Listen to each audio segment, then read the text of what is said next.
to Mametown. I'm resurrected, bitch. Sorry I haven't made a video. Why do I keep apologizing? I haven't made a video here in like a month, and you know what, motherfuckers, or more than a month, that's okay. I did a tour in Australia, and then I stayed in Australia to hang out with family, and then I went to Pennsylvania, and Miami, and Sundance, and Atlanta. So, I'm a jet setter. Let's be honest, you're not mad that I haven't made a video in a month and a half. You just missed this little fucker. Me too. Having not been in the swing of it for like 6 weeks or so, I decided to keep the lazy going and hand off this episode of Mametown to a correspondent. Valentine's Day is, where are you going? Beanz hates V-Day. Goodbye. Bury yourself like you bury your feelings about Valentine's. Valentine's Day is this weekend, and I'm sure you guys came here looking for just all the best advice. What? Who do I think I am? Rather than me stumbling through some half-assed advice, I'm turning it over to someone named Tiny Mouth. Tiny Mouth, are you there? Well, hello, Mamrie. It has been a while. I was beginning to think you were ashamed of me.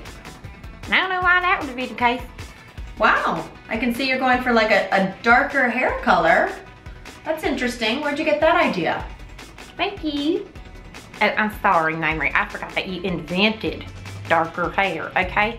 Do you still get residual checks from Pocahontas and Cleopatra? Looks like somebody forgot the phrase, ripping off somebody is the greatest form of flattery.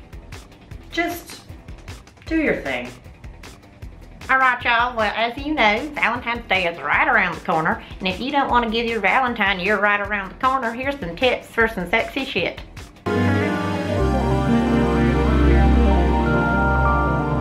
Now, there's a lot of generic Valentine's Day bullshit that people like Hallmark try to sell you on because they want to make that Skrilla. But I'm gonna tell you that that shit is more outdated than that fucking carton of whole milk I've kept in the back of my fridge for about 7 months. I should probably throw it away, but at this point, I think I'd miss it.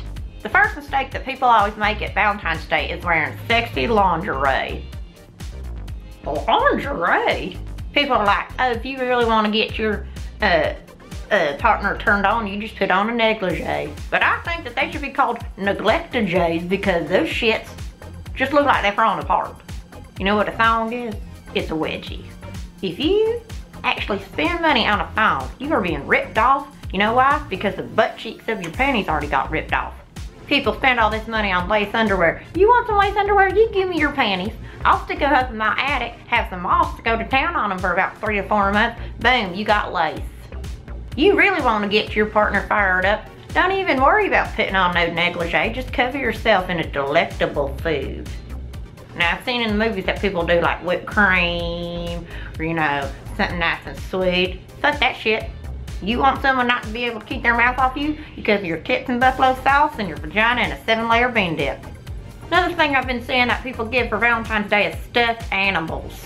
Are you serious right now?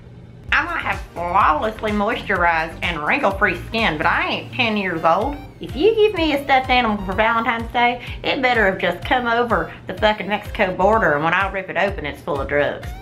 Now that would be romance. Nice way to keep the flame alive is to give each other cute nicknames. But sometimes it's hard to come up with that shit. But I've come up with a formula for you to just be able to pull a fucking nickname out your damn ass.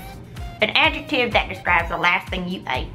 The first animal that pops in your head that's smaller than a cat. For example, spicy chipmunk, sticky armadillo, too much cilantro ferret. They'll be eaten out of your hands. Unless your hands are full of cilantro, because god damn it, Chili's, why'd you fuck that up so hard? If you're thinking about taking the special Valentine's Day and making it even more special by proposing to your lady friend or man friend, may I suggest a way to do it? That was my British impression. Uh-oh, I'm a British vlogger. Give me 19 million subscribers. I see in movies all the time that the dude will drop the engagement ring in a champagne glass, and I'm like, who are you fooling? Champagne is clear, you idiot. It ain't a love token unless somebody's choking, you know what I mean? If you really want to surprise your girl with an engagement, then bake that shit into lasagna. Fucking manicotti or some shit. Hell, I got proposed to once, And he just straight up dropped that proposal ring in my crock pot of stew. And I didn't find it for like 5 days because I was making enough food for the week. But when I did, I choked it straight out of my mouth, went crawled on the floor, cried my eyes out, put it on my hand, and then I just hawked it and broke up with him. All right, well, those are a few tips for Valentine's Day. I mean, those are just the tips for me, but don't get just the tips from him, okay? It's Valentine's Day. Put out. Don't be a tease. Speaking of tease, this ponytail is doing it for me. Yes, yes, yes. Bye.